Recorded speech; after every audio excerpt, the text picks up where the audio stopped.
기도하겠습니다. 우리를 죄에서 구원하시고 하나님의 그 크신 은총 가운데로 인도하시기 위하여 언제나 우리를 부르시고 사랑으로 인도하시는 주 여호와 하나님 아버지, 이 아침에도 저희들을 깊은 잠에서 깨워주시고 피곤한 몸과 삶의 여러 가지 힘겨운 시간 속에서도 주님께서 저희들을 붙드시고 인도하여 주심을 저희들이 알 수 있도록 이 아침의 첫 시간을 주님의 인도하심 가운데에 부르심을 따라 순종하며 시작할 수 있도록 인도하심을 감사드립니다. 저희들이 삶이 때로는 여러 가지로 분주하여서 혹은 저희들이 헛된 생각에 매여서 하나님만을 온전히 바라보며 순종하는 기쁨으로 살지 못할 때가 참 많이 있습니다마는 때로 하나님께서는 저희들을 강권적으로 이끄셔서 주님 곁에 두시고 또한 때로는 다른 길들을 막으시면서 하나님의 인도하시는 길로 저희들을 붙들어 끌어주셨습니다. 그것이 얼마나 하나님의 크신 은혜요 사랑인지를 깨닫지 못할 때는 마치 원하는 길이 열리지 않는다고 불평하였지만 하나님께서 인도하시는 그 길로 저희들을 이끄시기 위하여 다른 길을 막으시는 것은 오히려 크나큰 은총이고 그 어떤 은혜보다도 귀한 것임을 저희들이 깨달을 수 있는 영적인 지혜와 안목과 통찰을 갖게 하여 주시기를 기도드립니다. 때로는 병들어서 그런 은혜를 얻습니다. 때로는 가난해져서 그런 은혜를 얻습니다. 때로는 고독하고 외로워져서 그와 같은 은혜를 얻을 때가 있습니다. 하나님, 혹 이 아침에 저희들 가운데 그러한 괴로움이 주님 앞에 눈물의 이유가 될 수 있는 경우라 할지라도 하나님을 더욱 만나고 의지하고 주님이 붙드시는 손을 감사함으로 더욱더 잡고 나아갈 수 있는 믿음의 고백이 저희 가운데 있게 하여 주시기를 기도드립니다. 하나님 아버지, 하나님의 뜻대로 살고자 저희들이 늘 다짐합니다마는 때때로 아니 하루에도 수십 번씩 주님의 뜻을 저버리는 헛된 생각과 마음을 먹고 또 말을 하고 행동을 하고 결국에는 가지 말아야 할 길로 가게 될 때가 얼마나 많은지 모릅니다. 주님 그때마다 저희를 강권적인 은혜로 붙들어 주시고 구원하여 주시며 주님께서 저희들에게 베푸신 은총만을 바라보며 걸어갈 수 있는 믿음으로 굳게 서게 하여 주시기를 기도드립니다. 이스라엘 백성들에게 오직 하나님의 지혜와 교훈을 따라서 허락하신 율례와 법도와 계명을 지키며 하나님의 뜻 가운데에서 누릴 은총을 약속하여 주셨지만 그들을 이스라엘 백성들의 모습을 보면 순종하지도 않고 기뻐하고 감사하지도 않고 하나님의 인도하시는 은혜 가운데에 그 길을 따르는 기쁨으로 충만하지도 않았음을 저희들이 말씀을 통해서 보게 됩니다. 하나님, 오늘도 말씀을 통하여 이스라엘의 여러 왕들의 이야기들을 또 그때 그 시절을 살아가던 백성들의 패역한 죄악을 볼 때마다 저희들의 모습을 비추어 보게 하시고 저희들이 마땅히 걸어야 할 믿음의 길로 걷고자 주님을 더 의지하는 귀한 이 아침이 되게 하여 주시옵소서. 저희들 성전 건축 중입니다. 예배당을 짓는다는 것이 참으로 어려운 일임을 저희들이 깨닫게 됩니다. 그리고 하나님 의지하지 않고는 조금도 진척될 수 없음을 하나님 겸손히 주님 앞에 고백하며 오직 주님의 은혜만을 의지합니다. 주여 저희를 도와주시옵시고 주님께서 이루어 가시는 일임을 감사함으로 따르며 바라봄으로 기뻐하며 주님께서 그 가운데에 맡기신 일을 충성으로 응답하는 하루하루가 되게 하여 주시기를 기도드립니다. 하나님, 저희 교회가 예배당을 짓고 있습니다마는 실제로는 여러 공사 관계자들과 그리고 여러 업체들이 합력하여 이 모든 일을 이루어 가야 합니다. 하나님 도와주시옵소서. 저들 사이에 하나님께서 인도자가 되어 주셔서 이 모든 일들을 관장하시고 또 이끌어 가신다고 하는 사실을 깨닫게 하여 주시옵소서. 하나님을 만나는 기회가 되게 하여 주시옵시고 하나님께서 행하시는 일임을 저들이 깨달으며 겸손한 마음으로 순종하며 오직 주님 앞에 마땅한 결과를 바라보는 믿음의 눈을 갖게 하여 주시기를 기도드립니다. 이 아침도 하나님의 은혜 가운데에 주의 백성들이 어디에 있든지 지켜주시고 안보하여 주시옵소서. 주의 뜻을 따라 소원하며 나아가는 귀한 날이 되게 하여 주시옵소서. 오늘은 또한 저희가 세상 속에서 어버이날이라는 이름으로 지키는 날입니다. 하나님, 어찌 오늘 하루뿐이겠습니까?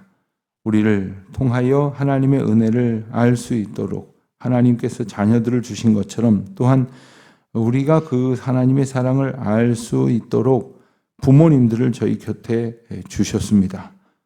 때로는 하나님께서 주신 그 사랑을 부모님을 통해서 배웠고 또 기억하며 오래도록 간직하게 하셨습니다. 더러는 이미 부모님을 떠나 보낸 분들도 우리 가운데에 많이 계시지만 그럴수록 주님께서 주셨던 그 부모님을 통한 사랑을 마음 깊이 간직하고 온전히 장성한 분량에 이르도록 마땅한 가르침의 본을 따라서 살아가는 저희들 되게 하여 주시기를 기도드립니다. 사랑하는 부모님들 두신 모든 교우들 이때를 통하여 하나님께서 명하신 율법을 따라 부모를 공경하고 그것이 이 땅에서 약속이 있는 첫 번째 계명이라 하셨을 만큼 중요하고 복된 인도하심임을 저희들이 기억하게 하여 주시옵소서. 이 아침도 주님의 은혜를 전적인 은혜를 구하오며 이 모든 말씀 우리 주 예수 그리스도의 이름으로 기도드립니다. 아멘. 열왕기상 14장 21절부터 31절까지의 말씀입니다. 열왕기상 14장 21절부터 끝절까지 함께 말씀 봉독하겠습니다.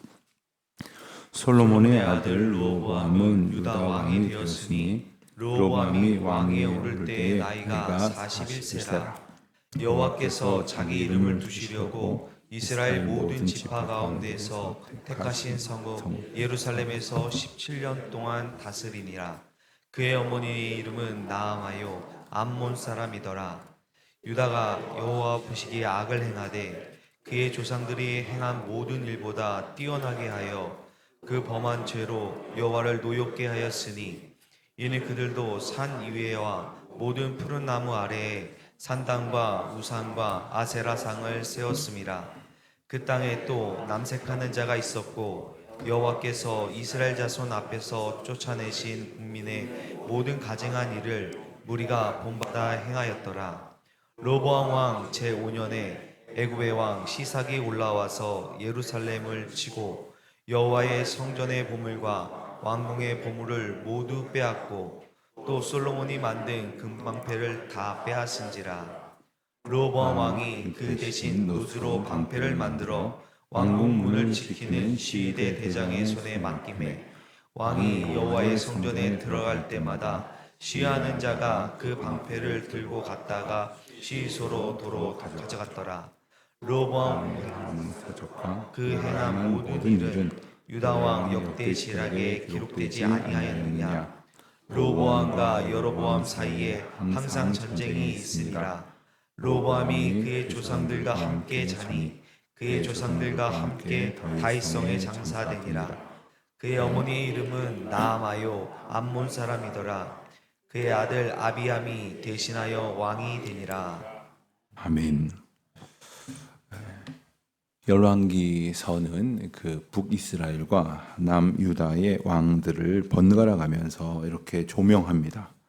그러니까 시대를 따라서 이제 북이스라엘 왕과 그 시대를 따라서 남유다에 있었던 왕을 이제 비추어서 우리에게 말씀을 하시는데, 우선 그 남유다의 왕들과 북이스라엘의 왕들을 비교하게 되는 것은 그 서로를 놓고 비교하기도 하지만 가장 중요한 기준은 이미 말씀드렸던 것처럼 하나님 보시기에 어땠느냐 하는 것이 가장 중요한 첫 번째 기준이었고, 그리고 또 한 가지 기준을 찾는다면 그것은 바로 조상 다윗의 길을 따랐느냐, 다윗을 통하여 하나님께서 주신 가르침을 따랐느냐 하는 것이었습니다. 자, 여로보암은 그렇지 못했다고 분명히 말씀은 지적하셨고, 어제 우리가 여로보암의 이 말년까지 이 이스라엘이 지속적으로 악을 행했다는 사실과, 또 하나님께서 여로보암과 이스라엘을 정신 차리게 하시려고 여러 가지 방법을 사용하셨고, 그 가운데의 대표적인 한 가지 사건, 유다에 있었던 한 하나님의 사람을 베델로 올려 보내셔서 그 베델에서 제단을 부수고 제단 위로 재가 떨어질 것이라는 예언을 하셨던 사건을 우리가 보았습니다. 이번에는 남유다의 르호보암이 오늘 본문에 소개가 됩니다. 21절 말씀을 보면 르호보암이 유다 왕이 되었다. 그 왕위에 오를 때 나이가 41세였다.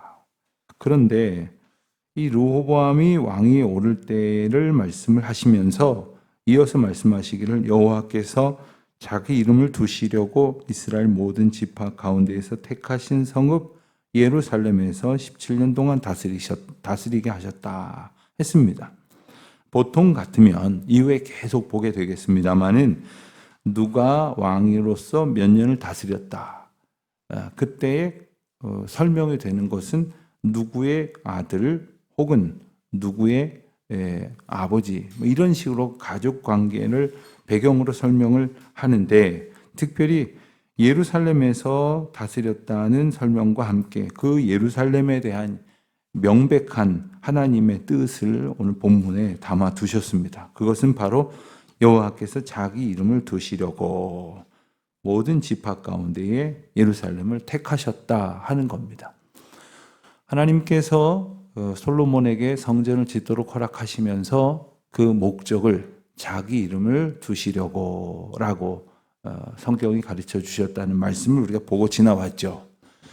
어디 여호와의 이름이 성전에만 갇혀 있으시겠습니까? 많은 하나님께서는 모든 세상에서 하나님의 임재와 통치를 백성들이 알게 하시려고 분명히 그것을 그들을 깨닫게 하시려고 하나님을 만나는 기쁨을 우선 성전에서 갖도록 허락해 주셨습니다. 그래서 성전으로 구별된 장소로 성도들의 구별된 삶을 부르셨습니다. 그래서 우리가 그냥 오늘 이 시간에도 우리가 예배당에 나와서 이렇게 새벽 기도회를 하지만, 또 어떤 분들은 여러 가지 사정상 계신 곳에서 이것을 유튜브로 이렇게 보실 때가 있을 것입니다. 그런데 많은 분들은 이렇게 교회 나와서 하시는 말은 못하더라도 구별되어 이렇게 좀 앉아서 이렇게 보시겠습니다만은, 가령 어떤 분이 그냥 누운 채로 그냥 이렇게 켜놓고 그냥 눈은 반쯤 감고 그리고 흘려듣듯이 이렇게 듣노라면 아마 예배당에 나와서 들을 때랑 자세가 조금 달라질 수밖에 없겠죠. 하나님께서 성전을 지으신 이유는 어디에도 계신 하나님의 이름이지만 분명히 붙들 수 있는 거룩한 삶을 이끄시기 위한 하나님의 초청이셨고 하나님의 예비하신 특별한 은혜였습니다. 그런데 그 예루살렘에서 하나님의 이름을 두시고 하나님의 이름을 부르도록 인도하시고, 그래서 하나님의 이름을 부르는 자로 구원의 기쁨을 얻게 하시려고 예루살렘을 세워 두셨지만, 그곳에서 왕 노릇하던 남유다의 왕들은 때로 전혀 그렇지 못한 사람들이 등장을 했었다는 것입니다. 또 한 가지 21절에서 우리가 찾아볼 수 있는 단서는 르호보암을 설명을 하면서 그의 어머니의 이름은 나아마요 암문 사람이더라 이렇게 소개를 합니다. 그런데 특이한 것은 오늘 본문의 맨 마지막 절인 31절에 가서도 보면 르호보암이 이제 죽고 장사되었다 하는 그런 기록을 남기면서 다시 한번 그의 어머니의 이름은 나아마요 암몬 사람이더라 이렇게 전하고 있습니다. 똑같은 이야기가 10절을 사이에 두고 반복이 되었다는 것은 무엇을 의미합니까? 암몬 사람이라고 하는 이야기는 단지 이방인이라는 이야기만을 하려는 것이 아닙니다.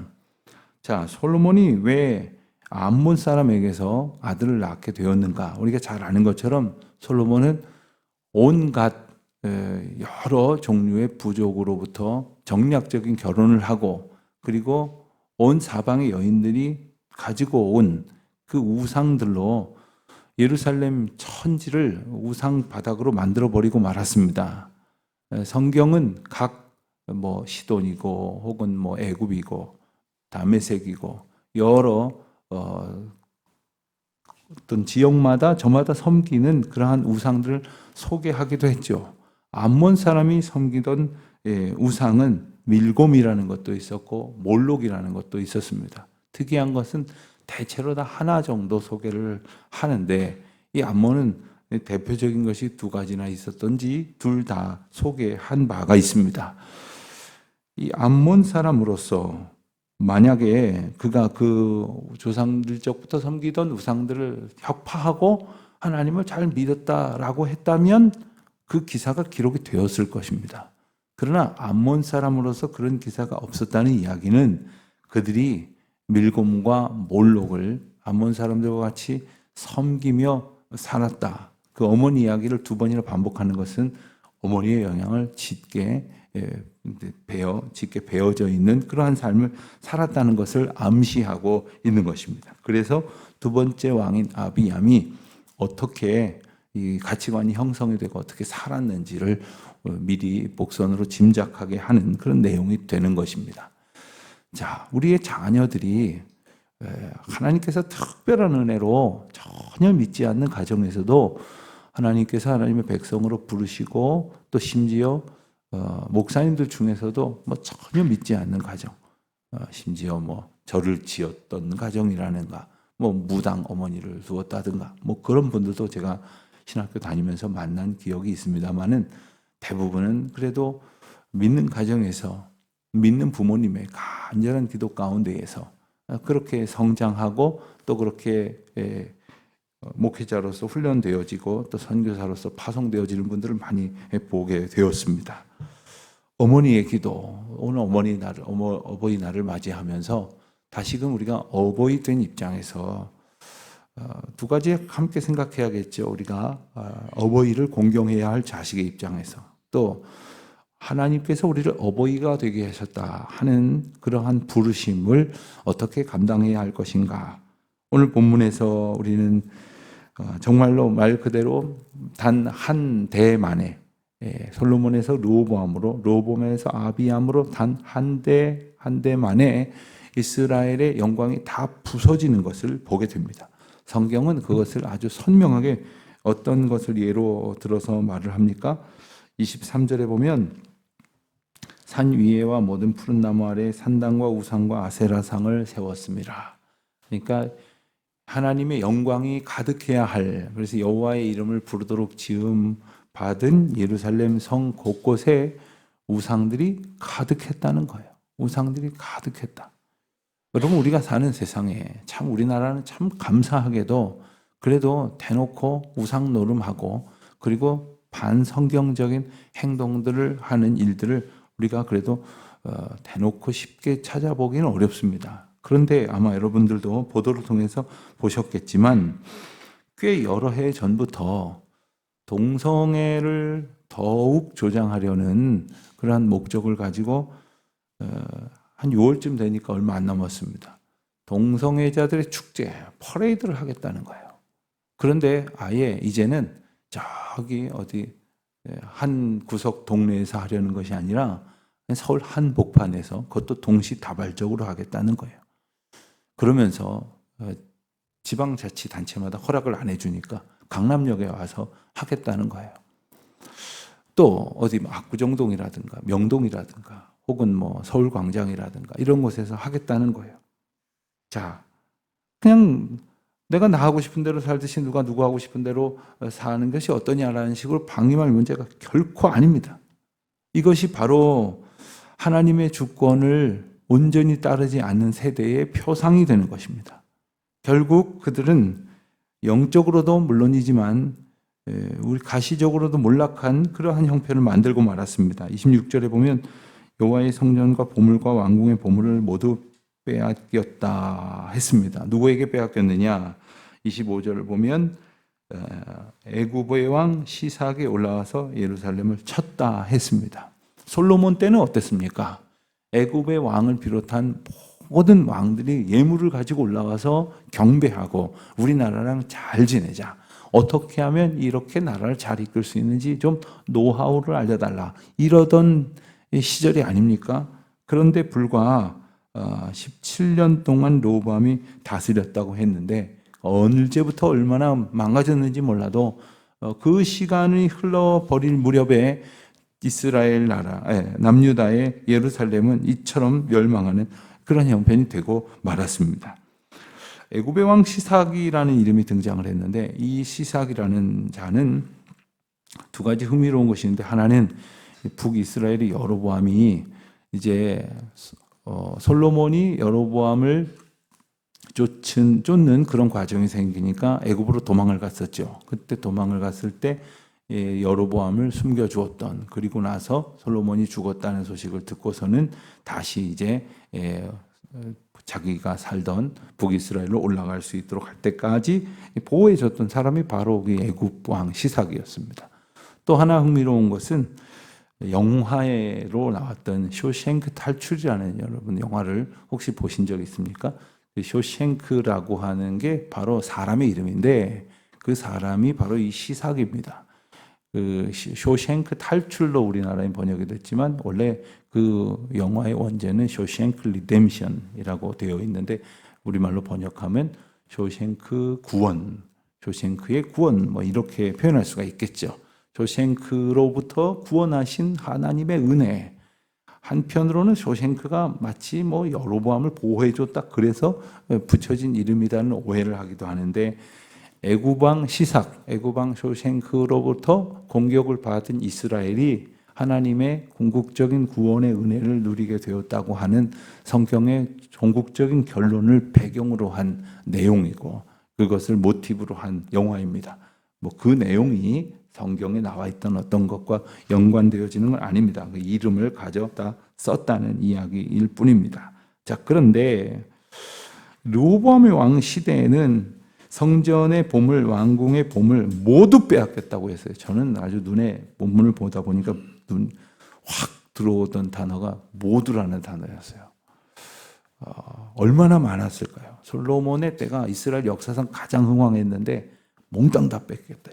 얼마나 많이 뺏겼을까? 아까워서가 아니라 남김없이 하나님께서 주신 영육간의 풍성함을 남김없이 다 빼앗길 만큼 이렇게 단 1, 20년 만에, 단 한 대 만에 이렇게 멸망할 수 있을까? 하나님을 떠나면, 아니 17년이 아니라 17초만 해도 하나님께서 마음 먹으시면 모든 것이 다 거두어지고 모든 것이 다 끝이 나는 거예요. 그러나 하나님께서 뜻하신 바를 이루시고자 한다면 멸망한 가운데에서도 소망을 품게 하시고 죽음 가운데에서도 생명을 얻게 하시고 그리고 아무것도 기대할 수 없는 중에 참된 소망을 갖게 하시는 것입니다.